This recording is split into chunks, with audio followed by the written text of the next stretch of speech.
The hand over my mouth smelled like leather and something metallic. My tablet hit the wet asphalt with a crack that sounded final, like the closing of a door. I'd never walk back through. I tried to scream, but the glove pressed harder, my teeth cutting into my inner lip, the taste of copper. Flooding my mouth. Someone else grabbed my legs, lifting me like I weighed nothing. My heels scraped the ground. Then I was airborne for one horrible second before being thrown into darkness. The van doors slammed shut, sealing me in with the scent of cologne and gunpowder. My heart hammered so hard I thought it might break through my ribs. How did this happen 10 seconds ago? I'd been locking my car keys still in my hand, thinking about the code I'd debugged for the Martinson account, thinking about whether to order Thai or pizza for dinner, thinking about anything, except the fact that 2 men in black had been watching me from across the parking lot. I tried to move, but my wrists were already zip-tied behind me, the plastic cutting into skin still warm from typing on a keyboard. The engine roared to life beneath me, the van lurching forward, and that's when I saw him. He sat across from me on a bench seat, calm as someone waiting for a train. Tattooed forearms rested on his knees, hands clasped loosely like he had all the time in the world. His face was sharp, all angles and shadows. In the dim overhead light, dark eyes watched me with the kind of focus that made my skin crawl. Not with lust, but with calculation, like I was a problem he was deciding how to solve. He didn't speak, just stared, and somehow that was worse than threats. The driver said something in rapid Italian. The man across from me tilted his head, slightly acknowledging, without breaking eye contact. Then his voice, low and precise, cut through my panic. Name. It wasn't a question, it was a command. Lillian, I stammered, my voice cracking. Lillian Turner. Please, I think there's been a mistake. I'm nobody. I work in IT. I don't have money. I don't... Quiet, he said softly, and I obeyed instantly. Something in his tone made it clear that talking without permission was a bad idea. He pulled out a phone, swiping through something, his jaw tightening with each second the silence stretched. I could hear my own breathing, ragged and too fast. Could hear the rain starting to patter against the van roof. Could hear my life as I knew it ending. Finally, he looked up. Lillian Turner, IT consultant, Baxter Solutions, age 29. Lives alone in apartment 4C on Amsterdam Avenue. His accent was faint, but unmistakable. Italian, maybe. No husband, no children, no criminal record, no debt beyond student loans. My stomach dropped. How did he know all that? Then you know I'm not whoever you want, I said, forcing the words out. You have the wrong person. Something flickered in his eyes. Annoyance maybe, or amusement. It was gone too fast to tell wrong person, he repeated, leaning back. Perhaps. Hope flared in my chest, painful and bright, but not wrong enough. And just like that, the hope died. What does that mean? I demanded. Fear making me reckless. If I'm the wrong person, then let me go. You've seen my face, he said simply. You've seen my men. You're sitting in my vehicle, traveling to my property. He leaned forward, elbows on knees, bringing his face closer to mine. Releasing you would be spectacularly stupid, and I didn't build an empire by being stupid. Empire. I repeated the word, tasting like ash. What are you? Someone you should be very polite to, Miss Turner. The van slowed, turning onto what sounded like a rougher road, gravel crunching under tires. The city sounds had faded, replaced by silence, broken only by wind and rain. We'd left New York behind, heading somewhere rural, somewhere isolated, somewhere no one would hear me scream. My men were supposed to collect someone else tonight, he continued, his tone almost conversational. The daughter of a man who stole from me, a man who thought he could take $3 million of my money and disappear into witness protection. Witness protection, my blood went colder. Her name is Lydia Torelli, he said, and you, Miss Turner, were in the wrong place at the wrong time. So this is a mistake, I said desperately. Your men grabbed the wrong woman. They should have verified. They followed the intel they were given, he interrupted. Woman in her late 20s, dark hair, leaving the Baxter Solutions building at 9 p.m., carrying a tablet, walking to a silver Honda Civic, his eyes bored into mine. Apparently, Lydia Torelli has been using your workplace as a cover, establishing a false identity, while her father rats out my associates to the FBI. Oh, God. I don't know anyone named Lydia, I said. I've never heard of the Torellis. I'm not involved in whatever this is. I believe you, he said. And somehow that was more terrifying than if he'd accused me, which presents a problem because I can't use you to pressure Antonio Torelli, and I can't release you to go running to the police. I won't go to the police, I promised. I swear I'll forget this happened. You'll do exactly what I tell you to do, he said, cutting me off, starting with accepting your current situation. The van stopped, engine cutting off, leaving only the drumming rain and my panicked heartbeat. Where are we? I whispered. My estate, he said, standing with fluid grace. About 2 hours north of the city, far enough that screaming would be pointless, close enough that I can manage my business interests. He moved to the door, pausing with his hand on the handle. You'll stay here until I decide what you're worth. Worth? The word came out strangled. I'm a person, not a commodity. He looked back at me over his shoulder, and for the first time, something almost like emotion crossed his face. Amusement dark and cold. In my world, Miss Turner. Everyone is a commodity, he said. The only question is price. The doors opened. Stepped out into the rain, and immediately 2 men appeared, one tall and silent with dead eyes, the other broader, with a scar cutting through his eyebrow. Landolfo Basilio, the tattooed man said.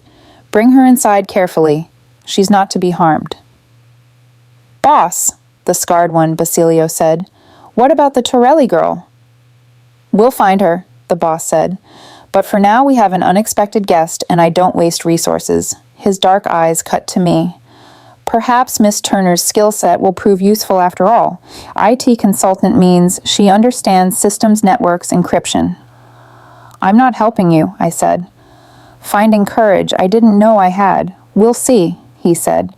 People often change their minds when given proper motivation. Landolfo, the silent one, grabbed my arm. Hauling me out of the van, I stumbled. My legs numb from being cramped for so long. Basilio caught my other arm, keeping me upright. Walk! Landolfo ordered, his English heavily accented.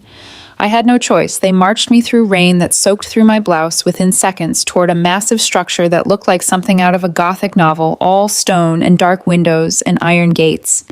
We climbed steps, my shoes slipping on wet marble, then through doors that closed behind us with the finality of a coffin lid. Inside was warmth and light, expensive furniture and art that probably cost more than my entire life. Marble floors, Persian rugs, floor-to-ceiling windows that showed nothing but darkness and rain. Upstairs, Basilio said, almost gently. The boss wants you comfortable. Comfortable, I repeated. Hysteria bubbling up. I've been kidnapped. I'm being held against my will, and you want me comfortable. Could be worse, Basilio said with a shrug. Could be in the cellar. They led me up a grand staircase, down a hallway lined with paintings I was too terrified to appreciate, and finally into a bedroom that looked like it belonged in a 5-star hotel. King-size bed and antique furniture, a door that presumably led to a bathroom. Stay here, Landolfo said, cutting my zip ties with a knife that appeared and disappeared so fast I barely saw it. Don't try the windows. They're reinforced and alarmed. Don't try the door. It locks from outside. Someone will bring you food. And then what? I demanded, rubbing my aching wrists. Then the boss decides if you're worth keeping alive. They left the lock clicking into place with the sound that made my knees buckle. I was alone. I was captive, and I had no idea if I'd ever see home again. I sank onto the bed, my whole body shaking. This couldn't be real. This had to be a nightmare. I'd wake up in my apartment alarm. Blaring coffee maker, beeping traffic, humming outside my window. But the pain in my wrists was real. The smell of expensive cologne clinging to my clothes was real. The sound of rain against bulletproof glass was real. Who was he? The tattooed man with eyes like winter and a voice that commanded obedience without raising volume. He'd known everything about me, my address, my job, my age. How long had I been watched? Had they been following me for days, weeks, waiting for the right moment to strike? Except they hadn't been following me at all. They'd been following Lydia Torelli, whoever she was, and I'd simply had the catastrophic bad luck to fit her profile, to be in the right place at the right time, to become collateral damage in someone else's war. I stood on shaking legs, moving to the window. Outside was darkness, broken only by security lights that illuminated manicured grounds. High walls, cameras mounted at regular intervals. This wasn't just a house, it was a fortress, and I was locked inside with a man who spoke about people like commodities, who kidnapped women without hesitation, who looked at me like I was a chess piece. He was deciding whether to use or discard. I pressed my forehead against the cold glass. Somewhere out there, my life continued. Without me. My apartment sat empty, my phone probably ringing with calls. I'd never answer. My sister would worry tomorrow when I didn't respond to her texts. My boss would be annoyed when I didn't show up for the morning meeting. Eventually, someone would file a missing persons report, but would anyone find me here miles from the city, on an estate owned by a man who clearly had resources and connections beyond anything I could comprehend? The door opened behind me. I spun hard. Leaping into my throat, a woman stood in the doorway, middle-aged, with graying hair and tired eyes. She carried a tray with food and what looked like clean clothes. "Eat," she said in heavily accented English. "Change your wet." "Who are you?" I asked Elena. She set the tray on a table by the bed. "I take care of the house." "Please." I moved toward her. "Please help me. I've been kidnapped. I need to get out of here. I need to call the police." Her face remained impassive. "Eat, change, sleep," she repeated. "Tomorrow the boss will speak with you again. I can't just—" "You can, and you will," she said. Not unkindly, fighting will only make things harder. "Miss Turner, accept your situation, and perhaps you'll survive it." She left before I could respond, the lock clicking again. Survive it. The words echoed in my mind as I stood alone in my gilded cage, staring at food. I was too terrified to eat, wearing clothes soaked with rain and fear, wondering how a normal Tuesday debugging code and planning dinner had turned into the worst night of my life. And somewhere in this massive fortress, a man with tattooed hands and winter eyes sat deciding my fate. With all the emotion of someone choosing what wine to pair with dinner. I didn't sleep that night. I sat by the window, watching security lights paint patterns on the walls, listening to rain slowly fade to silence, wondering if tomorrow I'd be allowed to live, or if I'd simply disappear, like I'd never existed at all. "Wrong person," he'd said, but not wrong enough. And as dawn began to gray the eastern sky, I realized with cold certainty that Lillian Turner, IT consultant, ordinary woman with an ordinary life, had ceased to exist the moment those van doors closed. Now I was something else, prisoner, asset, commodity, property of a man whose name I didn't even know.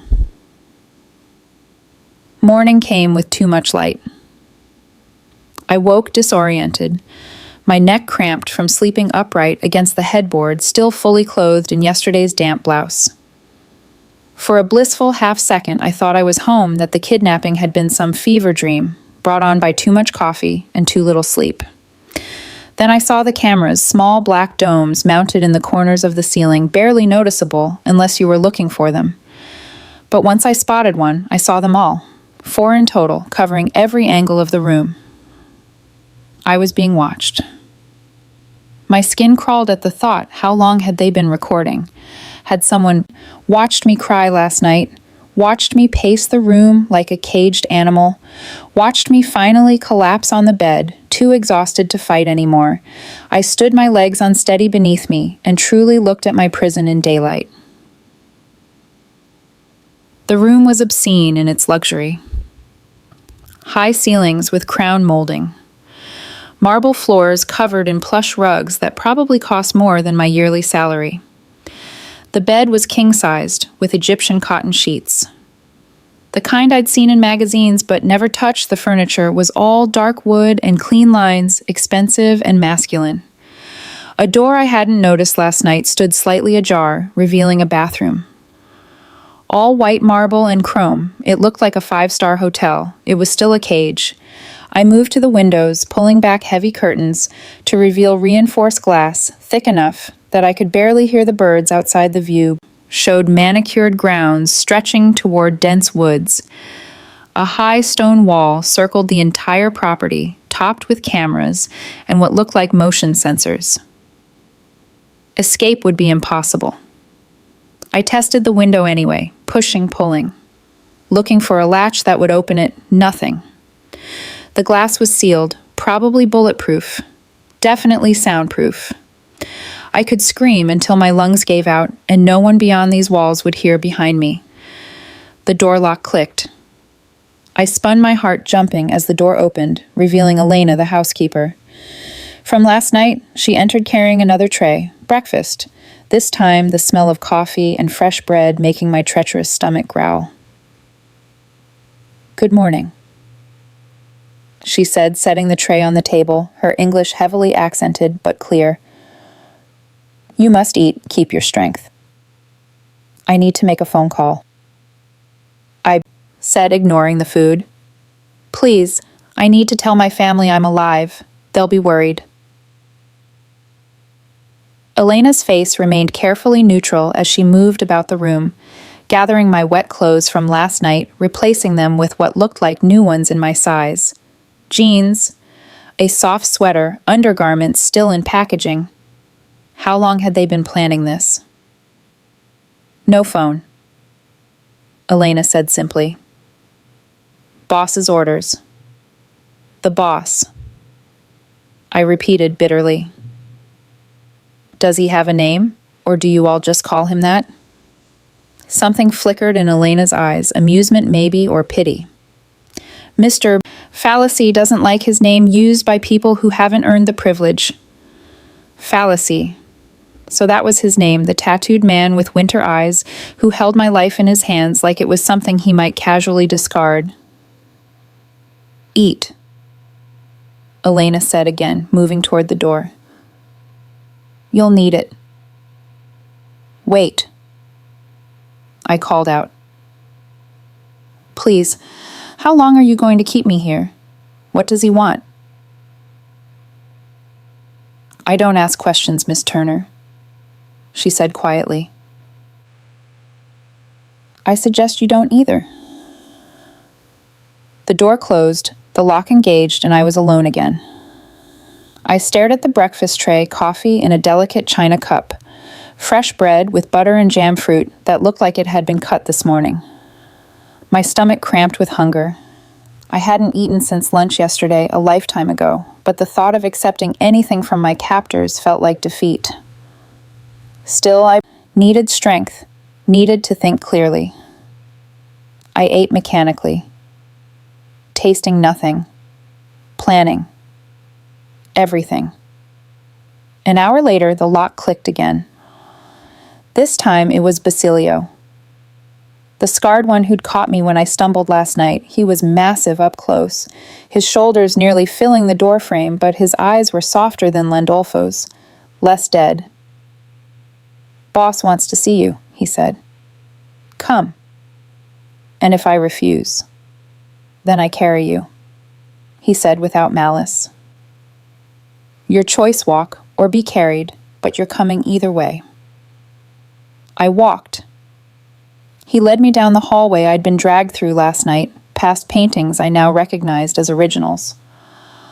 A Caravaggio, a Rembrandt, art worth millions, hanging casually on walls, like posters in a college dorm, down the grand staircase, into a wing of the house I hadn't seen. We stopped at heavy wooden doors. Basilio knocked once, then opened them without waiting for a response. "Inside," he said. Not unkindly, the room was an office/library, Floor-to-ceiling bookshelves lined 3 walls, filled with leather-bound volumes that looked actually read. The fourth wall was all windows overlooking the grounds. A massive desk dominated the center, and behind it sat Geraldo Falaci. He looked different in daylight.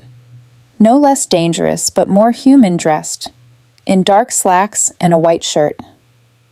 Sleeves rolled to reveal those intricate tattoos. His hair was slightly damp, like he'd recently showered, and he was reading something on a tablet with an expression of intense concentration. He looked up when I entered, his dark eyes sweeping over me, assessing. "Miss Turner," he said, setting down the tablet. "I trust you slept well." "I was kidnapped," I said, my voice sharper than I felt. No, I didn't sleep well." Something that might have been amusement crossed his face. "Sit." I remained standing. It wasn't a request. Basilio's hand touched my shoulder gently but firmly, guiding me into the chair facing the desk. Then he retreated to stand by the door, arms crossed, blocking the only exit. "Let's start with simple questions," Geraldo said. "Baxter Solutions. What exactly do you do for them?" "I'm an IT consultant," I said. "I debug code, fix network issues, handle cybersecurity audits. Nothing interesting. Nothing valuable." "Who would miss you?" The question hit like a physical blow. My family, my sister, my friends, my coworkers. "Anyone with money," he clarified. "Anyone who might pay for your return." "No," I said quietly. "No one with that kind of money. I'm sorry to disappoint you." He studied me for a long moment, then pulled up something on his tablet. "Lillian Marie Turner, born in Philadelphia, only child, no weight." He scrolled.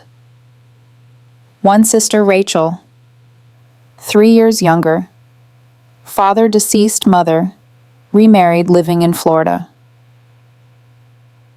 He looked up. "No wealthy boyfriends. No secret trust funds. No reason for anyone to pay millions for your safe return."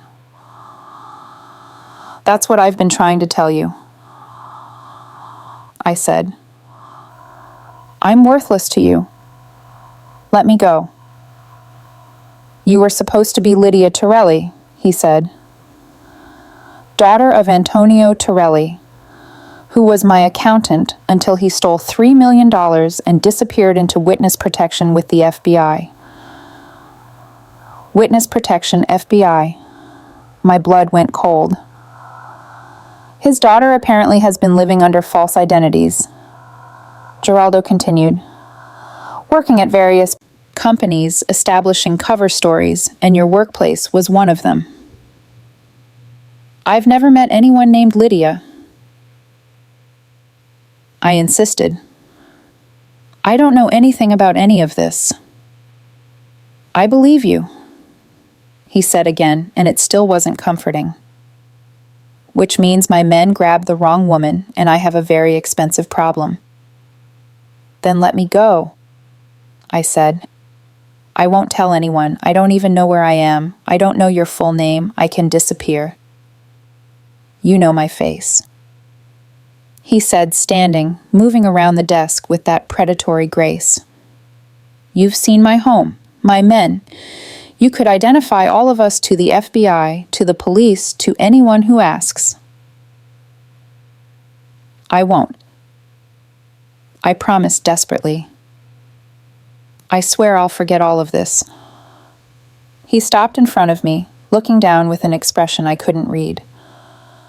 "People always promise that when they're afraid," he said softly. "And they always break that promise the moment they feel safe. I'm not like that." "Everyone is like that," he said. Survival instinct trumps promises every time. He returned to his desk, leaving me drowning in hopelessness. So what happens now? I asked, my voice breaking. You kill me because your men made a mistake. I'm considering my options, he said. Killing you would be wasteful. You're clearly intelligent and you have skills that might prove useful. I won't help you. We'll see, he said dismissively. For now, you'll stay here under guard. Don't attempt escape. It would end badly. Don't attempt to contact anyone outside these walls. It would end worse. This is kidnapping, I said. False imprisonment. You can't just keep me here. I can, and I am, he said, his voice hardening.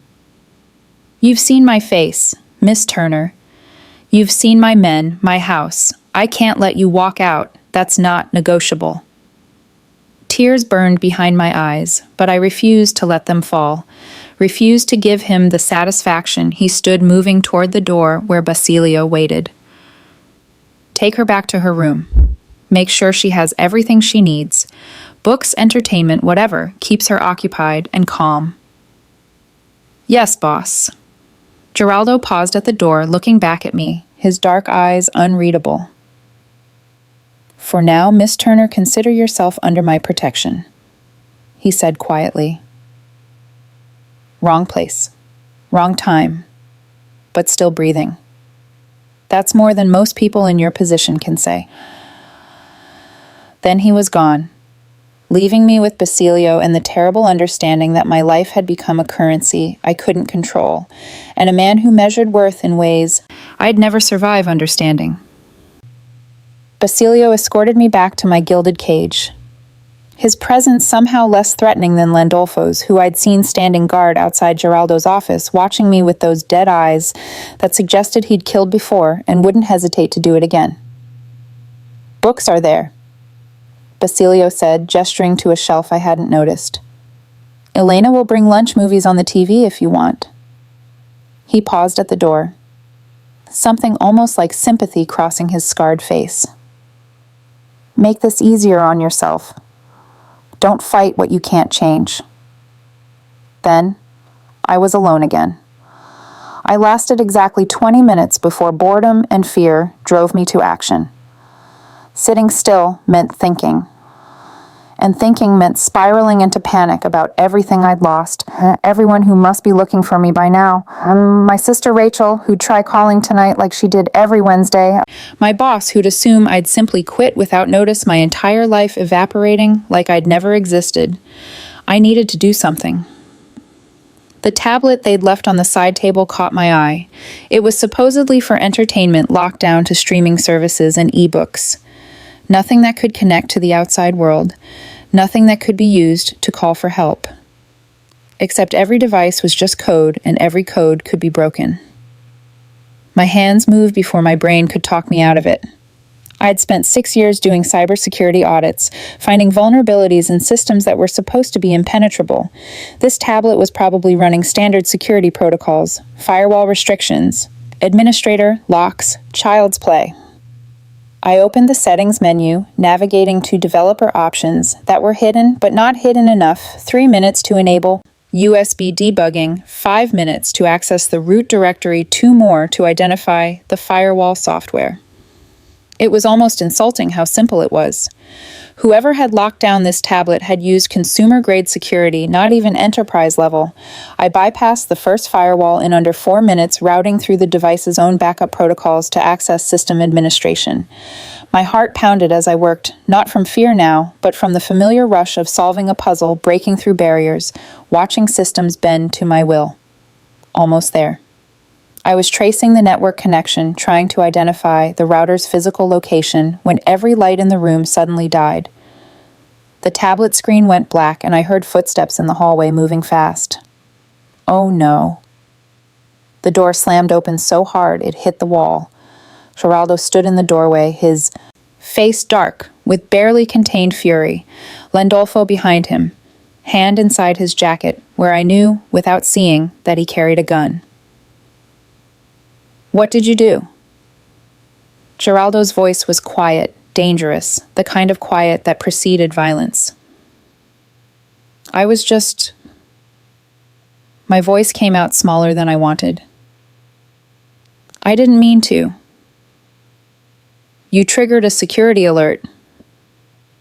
He crossed the room in 3 strides, grabbing the tablet from my hands. The entire network locked down because someone was trying to breach the firewall from inside the house. He stared at the screen, his jaw clenched, then looked at me with an expression I couldn't read. "You broke through my firewall," he said slowly. "In under 10 minutes. I said nothing, my heart hammering. "What exactly do you do, Miss Turner?" he asked. "And don't give me that IT consultant bullshit. You don't learn this from debugging corporate code." "I do cybersecurity audits," I said, meeting his eyes despite my fear. "I find problems in systems, fix vulnerabilities, test defenses." I lifted my chin slightly. "I fix problems. You seem to have created them." For a long moment, he just stared at me. Then, unexpectedly, he laughed. "Landolfo out," he said without looking away from me. "Boss, she breached." I said out. Landolfo left reluctantly, the door closing behind him. Geraldo sat on the edge of the bed, still holding the tablet, studying the screen with what looked almost like admiration. "You routed through the backup protocols. Clever. Most people don't even know those exist. Most people don't lock down tablets like they're nuclear launch codes. Most people don't kidnap IT consultants who can break military-grade encryption," he countered. Though apparently I did by accident. He set down the tablet and looked at me. Really looked at me like he was seeing me for the first time. "I have files, encrypted files from a business associate who decided to retire without sharing his passwords." "You mean someone you killed?" "I mean someone who is no longer available to provide access," he said smoothly. "I need those files decrypted. I've had 3 people try, all of them failed. And you want me to do it. I want to see if you can..." He pulled out his phone, tapping something. "Call it a test of your usefulness. I'm not helping you with whatever criminal enterprise." "You don't have a choice," he said. "You're here indefinitely. You might as well make yourself useful and useful. People tend to stay alive longer than liabilities." The threat was implicit but clear. "What's in the files?" I asked. "That's not your concern." He stood, moving to the door. "Landolfo will bring you a secure laptop tonight. You'll work on the encryption if you succeed. We'll discuss your value if you fail." He paused. "Well, let's hope you succeed. This is extortion. This is survival," he corrected. "Yours specifically." After he left, I sat trembling, not from fear, but from the realization that I'd just shown him exactly how valuable I could be, which meant he'd never let me go. That night, Landolfo brought the laptop, setting it on the desk without a word, but as he turned to leave, he paused, looking back at me with those dead eyes that suddenly seemed less dead and more calculating. "Every time he looks at you," Landolfo said quietly in his heavily accented English, "he forgets you're supposed to be a liability." "What's that supposed to mean?" "Means you're smart. You'll figure it out," he said. "But be careful, boss. Doesn't like complications, and you, Miss Turner, are becoming a very big complication." Then he was gone.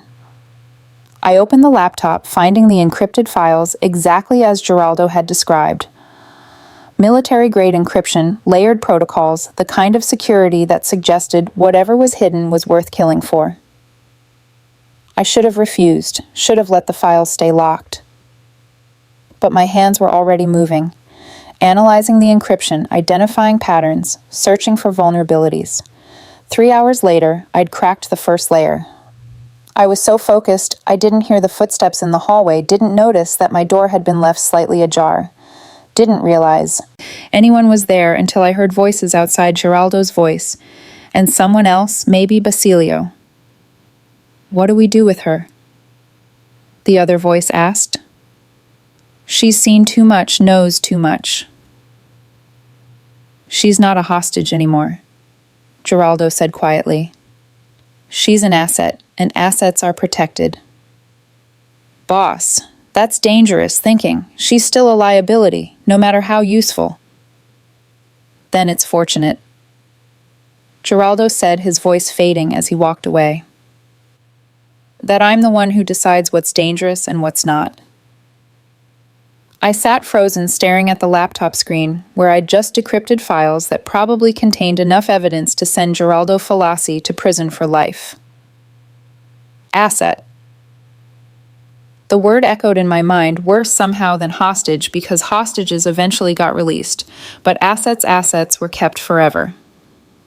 The house slept like a cathedral after a storm, lights dimmed to embers, marble floors holding the day's heat, corridors breathing in long, slow drafts. I followed Geraldo through it, past oil portraits and vitrines of ancient coins, past cameras that tilted their cyclops eyes as if they too were curious about why the boss had invited the hostage out of her room at midnight. He didn't speak until we reached the winter garden, glass from floor to sky, the city a jeweled bruise beyond the trees. He poured coffee instead of liquor, a surprise so small it felt significant, and handed me a cup. His tattoos looked softer in lamplight, blue-gray stories under skin. "My father had hands like a curator," he said finally. "Always held paintings as if touching a pulse. Art wasn't sacred to him because it was expensive. It was sacred because people suffered to make it." He sipped. Men who never lifted a brush believe they owned that suffering. "An art dealer?" I asked. "A small one with good eyes." His mouth tilted. Too good. He identified 3 forgeries that embarrassed the wrong patrons. Papers were forged to accuse him instead. Friends who swore by him swore at him. When he refused to retract, someone planted cocaine in the gallery safe. Police raided. The cameras caught humiliation from 6 angles. He hanged himself 2 months later. The steam from our cups rose between us like pale script. "I'm sorry," I said. Geraldo set his cup down with the care of a man placing a weapon. "I was 19. I learned that truth without teeth is a sermon no one hears, so I gave truth teeth." He walked the perimeter, gaze drifting up through the lattice of night. I apprenticed with the men who framed him, smiled, listened, moved cash, carried messages. I brought them the gift they respected, usefulness. When I had enough leverage, I snapped the spine of their network in 3 nights. The one who planted the cocaine left the country with 2 kneecaps and no passport. Heat crawled along my spine. This was confession as biography, revenge recited like catechism. Yet his voice stayed low, almost academic. "You inherited crime to avenge him," I said. "I inherited the only language power bothered to read." He stopped before a painting hung alone on brick, Caravaggio's, Saint Jerome writing. A reproduction so exquisitely calibrated it fooled me for a second. "He painted with mercy and murder in the same brush," Geraldo said. "Light like absolution, darkness like debt." When I look at his hands, the saints, not the painters, I think how my father would have loved the tendons, the precise strain. He would have argued about the placement of the skull. "You talk about ethics like you still believe in them," I said. "I believe in equilibrium. Men break things. Other men are required to set weight on the scale." He turned, and I wondered if anyone else ever saw this version of him, the scholar built over the general. "You want the contradiction?" he asked softly. "Here it is. I love the order of beauty. and I make my living in the mathematics of fear. Air shifted, cool through the jungle leaves. I set my cup down. Then stop pretending the world turned you into a monster. His brows lifted. You blame the world for turning you into a monster. But you've stayed one by choice. Something flickered in his face, quick as a blade catching moonlight. Basilio, posted outside the glass doors, stiffened as if bracing for the crack of thunder that always followed lightning. But thunder didn't come. Geraldo only looked at me for a long time, long enough that I heard my pulse counting past the silence. You talk to me, he said, like I'm not a weather system, like I'm a man who can be argued with. You can, I said, or you invited the wrong girl to coffee. A laugh escaped him, short, disbelieving, genuine. He rubbed a thumb over the curve of his jaw as if puzzling at a bruise that hadn't formed yet. Basilio, he called without looking away. She doesn't fear me anymore. That's dangerous. Boss, Basilio said, dutiful, not sure if he'd be sent for chains or chessboards. Bring her to the study in the morning, Geraldo said. Breakfast, and send up the Falcon archive key. Basilio blinked. The encrypted drive? The same. When we were alone again, Geraldo took my empty cup. You'll move more freely tomorrow, he said, within the estate, with a shadow. Promotion from prisoner to intern? I asked. Something like that, he said, amused in spite of himself. Don't mistake latitude for amnesty. I won't. He gestured toward the door. Sleep, Lillian. I didn't sleep. Not really. The house hummed and clicked. Somewhere a fountain whispered like scandal. When dawn bruised the east, Basilio arrived with a tray. Eggs, toast, a shot of something that tasted like the idea of oranges, and a small black case. He watched me eat with a protector's boredom. Boss says you're quick, he said. Almost conversational. Quick is good. Quick also dies. Noted, I said. Where's Landolfo? Basilio's jaw tightened. Out. Out meant punished, or proving himself. Either way, not here. In the study, Geraldo stood beside a table of glass and steel. The black case sat in the center like a question. He nodded to it. Your first lesson. Torelli's shell companies. I want the spine. Am I allowed to refuse? I asked. You're allowed to finish your breakfast, he said. Then work. He watched while I entered the key, watched the drive boot into a sandboxed environment with 7 locked partitions. I requested no internet access and built a map from what little metadata the files offered. Names began to constellate, holding firms with mythological titles, freight companies with identical phone trees, a charity that did nothing but collect receipts from other charities.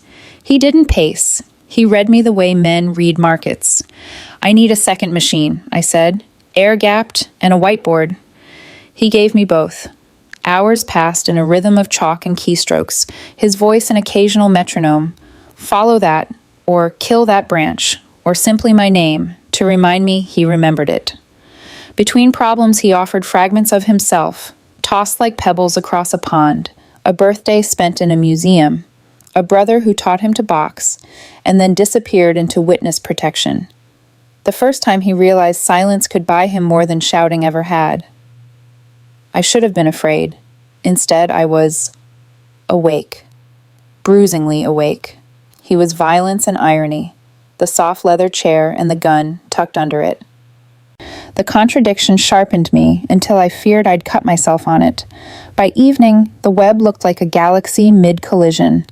In one quadrant, a cluster of accounts didn't behave like the others, money churning and settling with the mechanical purity of a metronome. No skimming, no laundering wash, purposeful, clean. Here, I said, circling it. Whoever set these up was disciplined. They're not hiding wealth, they're staging it. For what? Geraldo asked. Purchases, I said. Not art, not property, something that moves too quickly to hang on a wall. I dove deeper, threw out a string of derived keys, and hit a dead end so polished it reflected me. Which meant it wasn't a dead end. It was a mirror hung to hide a door. I slid around the edge and felt the latch give. The partition opened like an eye. Rows of transactions appeared, identical down to the cents. They marched through the ledger with military neatness. The Shell charity paid a non-existent hospital, which paid a freight company, which paid a vendor with no website and a warehouse address that resolved to an empty lot. But the invoices weren't blank. They named things I knew from headlines and nightmares: firing pins, bolt carriers, barrel blanks, words that made my throat taste metallic. I heard the door close behind me, soft as velvet. My hands hovered over the keys. I didn't turn. "These accounts," I said, voice smaller than I wanted. "Fund weapons." Geraldo's reflection appeared in the monitor's black border before his body's heat reached my back. He didn't deny it. He didn't explain. He only stood there and, for the first time since I'd met him, sounded tired. "You were supposed to map Torelli," he said. "I did," I whispered, "and then I found you." Silence sharpened until it could be used. I braced for the gun I hadn't seen him carry, for Basilio's hands, for ropes, for the ending that would make statistical sense. Instead, his breath moved the hair near my temple, and his voice landed there, almost gentle. "Now you know too much to ever leave." The morning after the discovery burned like acid under my skin. I hadn't slept. Neither had he. The secret we'd unearthed hung between us like a loaded gun no one dared touch. Geraldo hadn't said another word after. "Now you know too much to ever leave." He'd just walked out, the door closing soft as a verdict. By noon, the world exploded. I found out first, the glow of my tablet catching my eye from across the desk. Geraldo's encrypted network had pinged with a public alert. Someone had leaked an image. My image. And it was everywhere. My face, pale and frightened, from the night of the abduction, plastered across dozens of news feeds with a headline that froze my lungs. "Fallacies innocent hostage. Kidnapped tech consultant still missing." The timestamp was only 20 minutes old. A cascade of notifications followed. Financial accounts frozen, private channels infiltrated, police chatter lighting up like fireworks. Geraldo's name trended before breakfast. When I looked up from the screen, he was already there, unshaven, eyes like a storm that hadn't decided where to strike. "Who did this?" His voice was quiet, too quiet. "You?" "No," I said, too quickly, too honestly. "Why would I—" He slammed his fist against the desk, the sound ricocheting through the study. "Because you had access to my drives. Because you touched things that weren't yours. Because you looked exactly like a woman who could destroy me." "I didn't leak it," I shouted back, surprising both of us. "You think I want to die on national television?" The silence afterward was a fuse burning in both directions. Basilio burst through the door, phone to his ear. "Boss, the villa in Milan was raided an hour ago. Agents hit the warehouse too. They're moving fast, like they knew every address." Geraldo's jaw flexed. "Someone fed them everything." His gaze snapped to me again, suspicion like a blade pressed under my chin. I could feel the war inside him, instinct telling him to cut me loose, something older telling him not to. Then a guard rushed in, breathing hard. "We found this in Landolfo's quarters." He handed Geraldo a small silver drive, still warm from the data port. Geraldo inserted it into the system. Lines of text scrolled fast. Bank transfers, call records, messages. The pattern was obvious even before the encryption cleared. Money, from the Torelli syndicate, paid in steady installments. "Landolfo," Basilio whispered. "He sold us," Geraldo said. His voice had no emotion, just mathematics. "Sold her, sold me, sold everything." The air in the room thickened. Landolfo was dragged in moments later, struggling between two guards, his face slick with blood and disbelief. "I didn't mean for it to go that far," he rasped. "They said they just wanted leverage, a picture." Geraldo moved closer, slow as gravity. "You gave them her face. You gave them my house." He grabbed Landolfo by the throat and slammed him against the glass wall.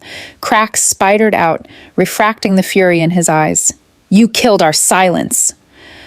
Landolfo choked out, "They'd have killed me." "Then you should have died quietly," Geraldo said.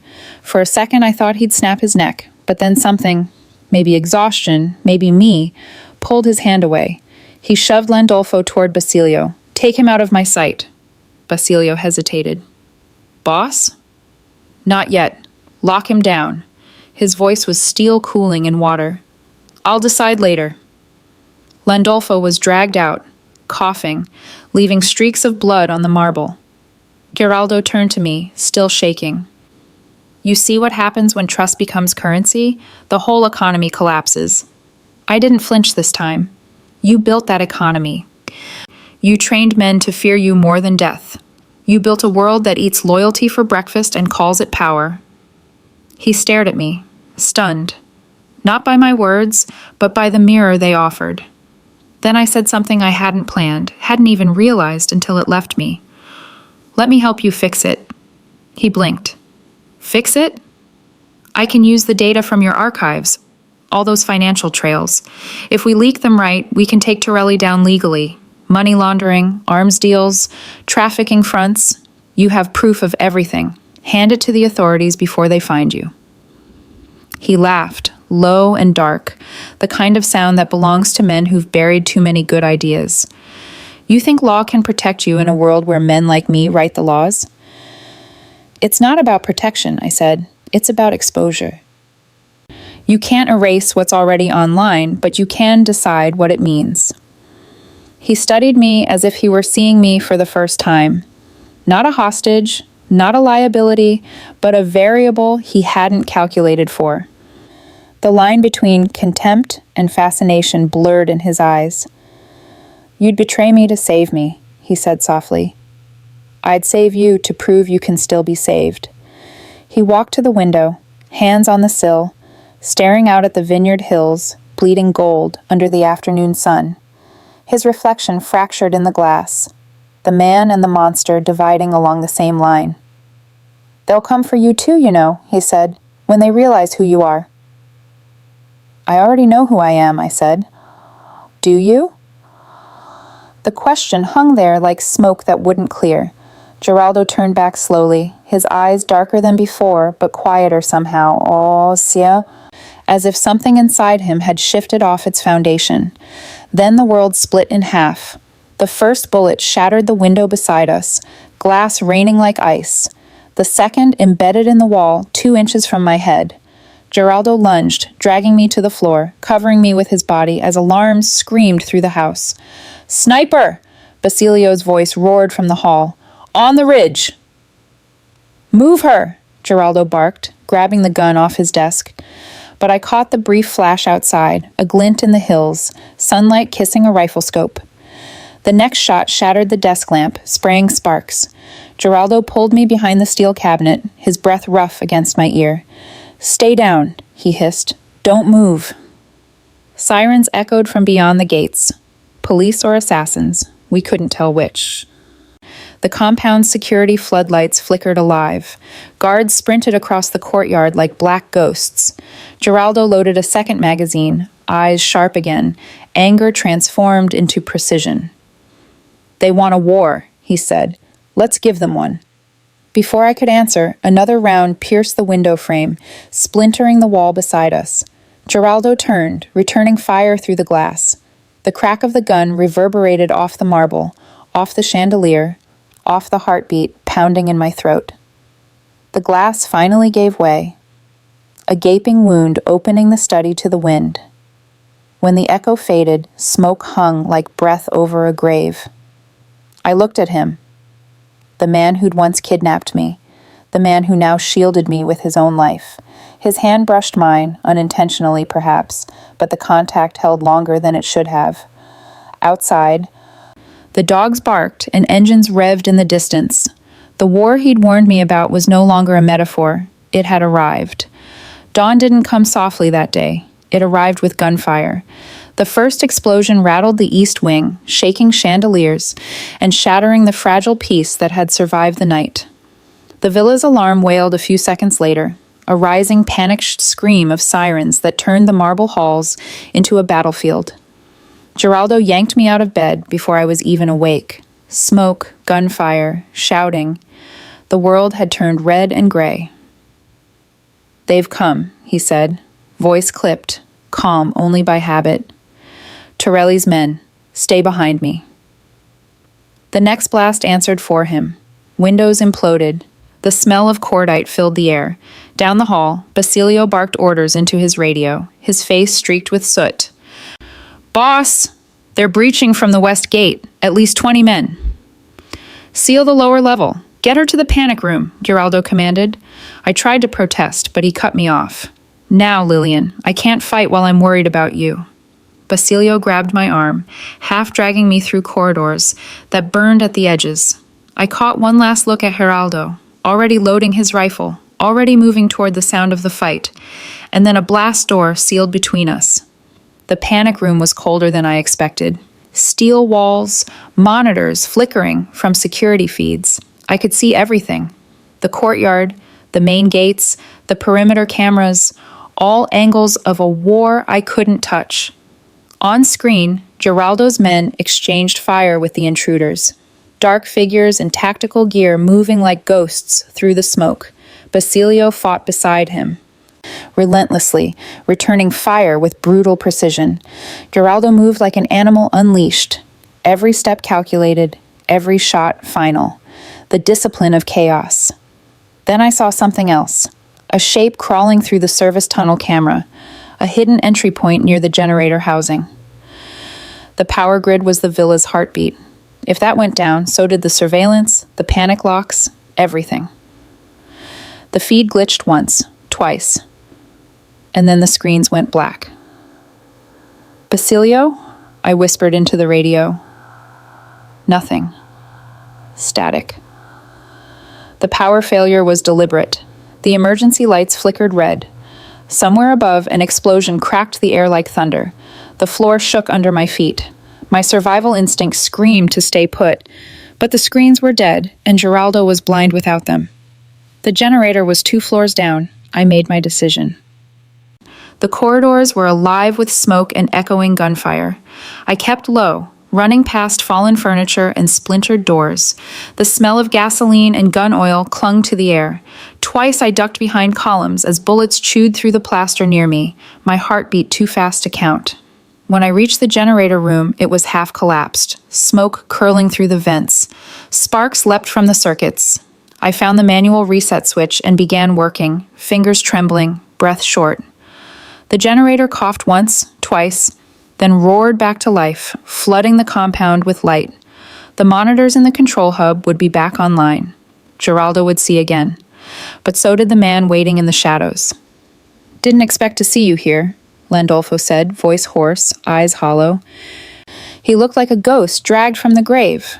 Blood on his sleeve, guilt carved into every movement. "You shouldn't be here," I said. "I owed him one," he muttered, reloading his pistol, "and I owed you another." He moved to cover the door, firing a burst at figures approaching through the smoke. "Go! Get back upstairs!" "I can't leave." The shot came from nowhere, a sharp cracking sound that ripped through air.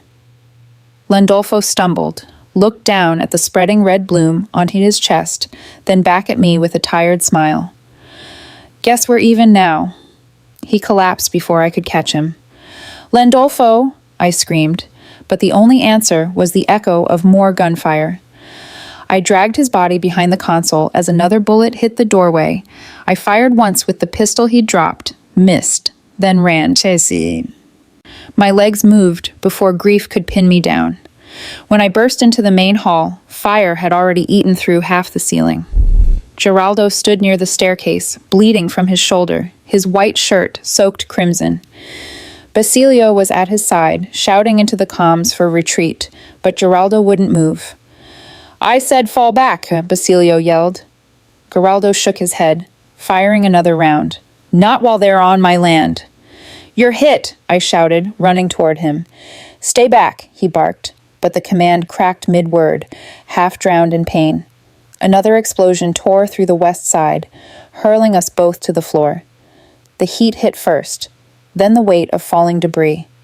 I grabbed his arm, dragging him behind the overturned table. He tried to push me away. "Lillian, go!" "Shut up," I said, panting. "You're bleeding out, and I'm not letting you die on principle." "You think I care about dying?" "I think you care about me," I said, meeting his eyes, steady this time. "And I'm not running." Something broke in him, the fight, the pride, the armor. For a heartbeat, he looked at me not as his mistake, but as his salvation. I pulled him to his feet, his arm slung over my shoulder. Together we moved through smoke and chaos, each step slower than the last. Bodies lay across the marble, friends and foes indistinguishable in the haze. Basilio covered our flank, firing into the corridor. The roof cracked above us. Flames licked the chandeliers. I could hear the whine of helicopters approaching, the rhythmic chop, chop, chop cutting through the roar. We reached the courtyard door. Geraldo stumbled, gasping, his weight heavy against me. I grabbed his face, forcing him to look at me. "If I was the wrong girl," I said, "then maybe you were the wrong man. Let's fix that together." His lips parted, maybe to argue, maybe to surrender, but the sound was drowned by the thunder of collapsing wood. Basilio kicked open the final door, and cold dawn air rushed in like mercy. We ran, limping, choking, half carrying each other, across the smoking courtyard toward the back tree line. Behind us, the villa burned, a golden inferno devouring marble and memory. A bullet grazed Geraldo's arm. I fired back blindly, adrenaline burning away. Then the helicopters swept overhead, searchlights slicing the smoke like judgment. "Keep going," Basilio shouted, covering our escape. "Go!" We reached the outer wall. Geraldo turned to look one last time at the only empire he'd ever built. The flames reflected in his eyes like absolution. He pressed something cold into my hand. A drive, small and silver. "Proof," he said. "You know what to do." Before I could answer, another explosion ripped through the courtyard. The shockwave threw me to the ground. When the dust cleared, the gate was gone, and so was he. Through the smoke, I thought I saw him, a silhouette retreating into the fire, swallowed by it. Then only the sound of helicopters remained, circling overhead, searching for ghosts. 6 weeks after the siege, I was sitting in my apartment eating takeout Thai like nothing had ever happened. The police had accepted the story fed to them through channels I didn't understand. Mistaken disappearance, confusion, a misunderstanding that had been resolved. I'd been held at an undisclosed location by parties unknown, released unharmed, case closed. My sister had cried when I called her. My boss had been surprisingly understanding, and my life had supposedly returned to normal, except nothing was normal. I couldn't sleep in the dark anymore. Couldn't hear Italian spoken without my heart racing. Couldn't see security cameras without wondering who was watching. I'd returned to debugging code and fixing firewalls, but it all felt hollow, like playing a game I'd already beaten. Some nights I dreamed of smoke and gunfire, of dragging a wounded man through burning hallways of dark eyes that looked at me like I was something worth dying for. I told myself I was relieved he was gone. That Geraldo Falaschi was either dead or disappeared into whatever holes men like him crawled into when their empires burned. The news had reported an explosion at an estate upstate, suspected gang violence. No bodies recovered, case ongoing. I should have felt free instead. I felt haunted.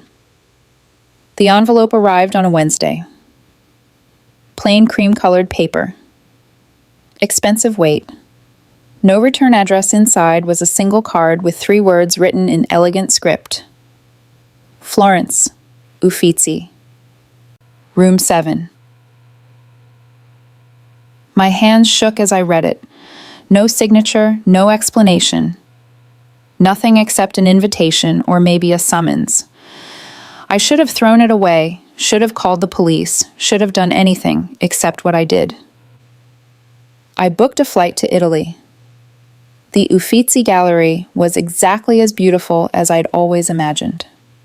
Renaissance art lining, Marble halls, tourists speaking in hushed, reverent tones.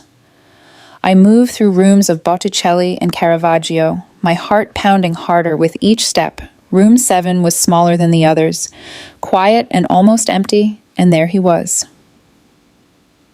Geraldo stood before a painting of the Annunciation, dressed simply in dark jeans and a charcoal sweater.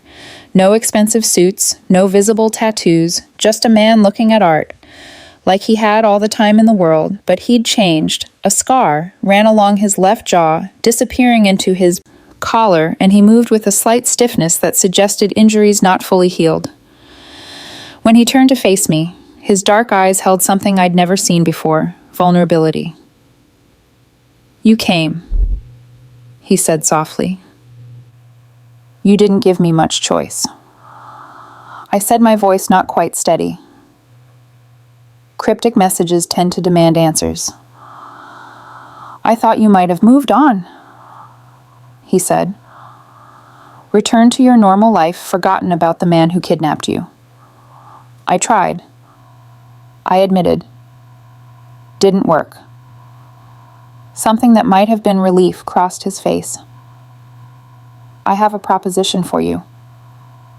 "Of course you do." "Legitimate this time," he said.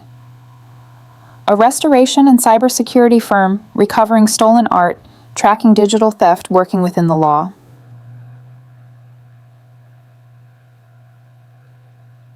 He paused. "I need someone who understands both systems and consequences, someone who won't let me fall back into old patterns." "You're asking me to work for you." "I'm asking you to work with me," he corrected. "Equal partnership, clean slate." "Why me?" He moved closer, and I saw the truth written in the lines around his eyes. The weight he'd lost, the way he held himself like a man rebuilding from ruins. "Wrong, girl," he said softly. "But the right reason to start over." He offered his hand, and after everything, the fear, the captivity, the fire, the impossible connection forged in darkness, I took it. Not as a prisoner, not as an asset, but as a woman choosing to step into uncertain territory with a man who'd been saved by the same mistake that had nearly destroyed them both. "This is insane," I whispered. "Probably." He agreed, his hand warm around mine. "But staying safe didn't save either of us, did it?" Outside the Uffizi, the Florence sun painted everything gold, and two people who'd met in violence began walking towards something. Neither could name, but both were brave enough to discover. 6 months later, our office overlooked the Arno River Restoration and Tech Forensics, a legitimate front that had become a legitimate passion. We recovered stolen art, tracked digital theft, laundered truth instead of blood. Geraldo was different now. Quieter, more careful, but no less intense. He still moved like a predator, but one who'd chosen to protect rather than hunt. I was different too. Braver, more certain, no longer the woman who'd been dragged into a van, but someone who'd walked through fire and emerged. Tempered by it, we worked well together. His connections, my skills, his understanding of the criminal world, my ability to navigate digital labyrinths. And somewhere between case files and late nights, we'd become something neither of us had planned. Not captive and captor, not even employer and employee, but partners in every sense that mattered.